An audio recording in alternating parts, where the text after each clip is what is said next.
জেলায় তাপপ্রবাহের বিরাম নেই। তাপমাত্রার পারদ 40 থেকে 45-এর ঘরে ঘোরাফেরা করছে। তার উপর ভোটের মরশুম হওয়ায় রক্তদান শিবিরেও বিস্তর টান। আর এই দুয়ের জেরে বাঁকুড়া সম্মিলনী মেডিকেল কলেজ হাসপাতালের ব্লাড ব্যাংকে রক্তের সংকট এখন চরমে। এই অবস্থায় আপদকালীন পরিস্থিতিতেও রক্ত না মেলায় সমস্যায় পড়ছেন রোগীর আত্মীয় পরিজনরা। জেলার ব্লাড ডোনার্স সোসাইটির সম্পাদক বিপ্রদাস মিদ্যা জানান, জেলায় এখন রক্তের যোগান চাহিদার তুলনায় অনেক কম, ফলে রক্তের সংকট রয়েছে ব্লাড ব্যাংকে। ভোটের জন্য শিবিরও হচ্ছে না। এবং আমাদের প্রতি সপ্তাহে থ্যালাসেমিয়া বাচ্চাদের জন্য 200 করে ইউনিট ব্লাড লাগে, আর পার ডে লাগছে আমাদের 150 ইউনিট। ন্যাচারালি ব্লাডের সংকটটা খুব তীব্র দেখা দিয়েছে এবং আমরা গত বছর দেখেছিলাম যে এতটা সংকট হয়নি, কিন্তু এবছর ক্যাম্প আমরা সংগঠিত করছি, সেখানে দেখা যাচ্ছে 20 থেকে 25টা করে ব্লাড আসছে, কিন্তু যেখানে এত বেশি ডিমান্ড সেখানে তো ক্রাইসিস থাকবেই। এবং পশ্চিমবাংলার মধ্যে এখনো পর্যন্ত আমরা এটুকু বলতে পারি যে বাঁকুড়া ব্লাড ব্যাংক কিন্তু এখনো পর্যন্ত সংকটের মধ্যে থাকলেও আমরা থ্যালাসেমিয়া বাচ্চা যারা রয়েছে তাদেরকে কিন্তু আমরা রক্ত দেওয়ার ব্যবস্থা করে নিচ্ছি। সংকট ক্যাম্প ঠিক মতন করে হচ্ছে না, 1 নম্বর। 2 নম্বর হচ্ছে মানুষ, এই আজকে একটা ক্যাম্প হচ্ছে, সেখানে হতে দেখা গেল 50টা বললো, কিন্তু দেখা গেল যে 15 থেকে 20টা এলো। গরম তো নিশ্চয়ই একটা আমাদের কারণ, নাম্বার 1। নাম্বার 2 হচ্ছে যে সংখ্যা কমে যাচ্ছে ক্যাম্পে। আমরা বলেছি যে অন্য সময় যে ক্যাম্পগুলো হয় সেই সময় ক্যাম্পগুলো না করে এই সময় যদি ক্যাম্প শিবির করা হয় তাহলে অনেকটা ভালো হয় আর কি। এরকমও হচ্ছে, তখন আমরা ডোনার এক্সচেঞ্জ করতে হচ্ছে, ডোনারকে নিয়ে এসে ব্লাড দিতে হচ্ছে। ব্লাড নিতে এসে তো অনেকক্ষণ দাঁড়িয়ে আছি, আমাদেরকে ফোন করা হয়েছে একজনকে, তাও সত্ত্বেও ব্লাড পাচ্ছে, বুঝেছেন। ও বললো প্রত্যেকে ফোন করেছিল যে আমাদের স্টাফ আছে, সে ফোন করেছিল, তার সত্ত্বেও ব্লাড পাচ্ছি বলছিল। ওনার বলছে দাঁড়ান, সময় হবে 10:30 11টা এরকম বাজা হয়েছে। ব্লাডটা আমাদের একটা কলিগ আছে, তার জন্য নিতে এসেছি। ব্লাডটা নার্সিংহোম ওটি হবে, তার জন্য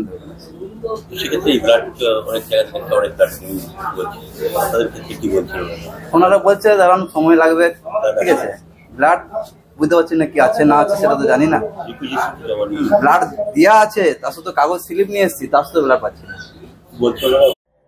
ব্লাড ব্যাংকে রক্তের এই সংকটের খবর কানে পৌঁছতেই পেশায় ডাক্তার বাঁকুড়া লোকসভার বিজেপি প্রার্থী তথা দেশের বিদায়ী কেন্দ্রীয় শিক্ষা প্রতিমন্ত্রী ডক্টর সুভাষ সরকার রক্তের চাহিদা মেটাতে এদিন ভোট প্রচার ছেড়ে নিজের দলের কর্মী সমর্থক এবং অনুগামীদের নিয়ে ব্লাড ব্যাংকে স্বেচ্ছায় রক্তদানের উদ্যোগ নেন। এমনকি তিনি নিজেও স্বেচ্ছায় রক্তদান করার ইচ্ছা প্রকাশ করেন, যদিও বয়সজনিত কারণে চিকিৎসকরা তাকে রক্তদানে বিরত থাকার পরামর্শ দেন। নিজে রক্তদান না করতে পারলেও তিনি তার অনুগামীদের এদিন রক্তদানে উৎসাহ দেন এবং অন্যান্য রাজনৈতিক দলগুলিকেও রক্তদানে এগিয়ে আসার আহ্বান জানান। যদিও তৃণমূল সুভাষবাবুর এই উদ্যোগকে মিডিয়াতে প্রচার পাওয়ার সস্তা নাটক বলে কটাক্ষ করেছে। বাঁকুড়া সাংগঠনিক জেলা তৃণমূল কংগ্রেসের মুখপাত্র মহাপ্রসাদ সেনগুপ্ত বলেন, নির্বাচনী আচরণবিধির গেরোয় রাজনৈতিক দলগুলি রক্তদান করতে না পারা এই ঘাটতির অন্যতম কারণ। তার উপর গরমের দাপট রয়েছে। তৃণমূল বছরভর নিয়মিত শিবিরের আয়োজন করে, কিন্তু ভোটের আগে সুভাষবাবুকে কোনো রক্তদান শিবির সংগঠিত করতে দেখিনি। গত কয়েকদিন ধরেই আমি শুনেছি যে বাঁকুড়া মেডিকেল কলেজে রক্তের আকাল চলছে। বাইরে তাপমাত্রা গতকাল তো 45.3 ডিগ্রি সেন্টিগ্রেড ছিল। তো এইরকম অবস্থাতে রাজনৈতিক দলের একজন কর্মী হিসেবে আমারও সামাজিক দায়বদ্ধতা আছে। সেই জন্য আমার কয়েকজন কার্যকর্তাকে নিয়ে সকাল সকাল ব্লাড ব্যাংকে এসেছি, তারা ব্লাড দিক, এবং সমাজে এই বার্তা দিচ্ছি যে সব রাজনৈতিক দলেরই এসে এই কাজটা করা উচিত। এর সঙ্গে সঙ্গে যারা বিভিন্ন ক্লাব সংগঠন আছে তাদেরও করা উচিত এই সময় রক্ত দেওয়া। এবং একজন চিকিৎসক হিসেবে বলছি যে রক্ত দিলে, মানে গরমকালেও রক্ত দিলে শরীরের কোনো ক্ষতি হয় না। আর সবার এটা জেনে রাখা উচিত, এই বাঁকুড়াতেও আমাদের মানে প্রতি মাসে শুধু থ্যালাসেমিয়া বাচ্চাদের জন্য 800 ইউনিট রক্ত প্রয়োজন হয়, যেটা voluntary blood donors association, voluntary blood donors society বিভিন্নভাবে এটাকে ঠিকভাবে যোগাযোগ করে যারা প্রতিনিয়ত ডে কেয়ারের মাধ্যমে রক্ত পেয়ে যায় সে ব্যবস্থাটা করেন। আবার শেষে বলছি, সবাই আসুন, এই গরমের সময় রক্ত দিন এবং আপনি সুস্থ থাকবেন, এটা আমি দায়িত্ব নিয়ে বলছি।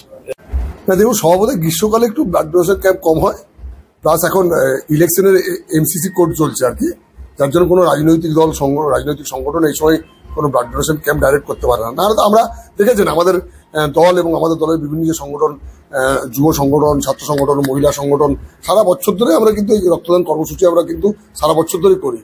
আর এখন ইলেকশন পিরিয়ড, যার জন্য যে বিধি আছে সেই বিধি অনুযায়ী আমরা করতে পারছি না, প্লাস গ্রীষ্মকালে একটু সংকট আছে। আর সুভাষ সরকার কোথায় গেছে এটা নিয়ে আর কি বলবো। কোনোদিন উনি তো একজন ডাক্তার শুনেছি, কোনোদিন তো আমি হাসপাতালে দেখতে পাই না। কোনোদিন উনি বেশ কিছু নার্সিংহোমে বা বেশ কিছু বেসরকারি সংস্থা দেখেছি ব্লাড ডোনেশন ক্যাম্প হয়, ওনার নার্সিংহোমে কোনোদিন ব্লাড ডোনেশন ক্যাম্প হয়েছে বলে আমরা দেখিনি।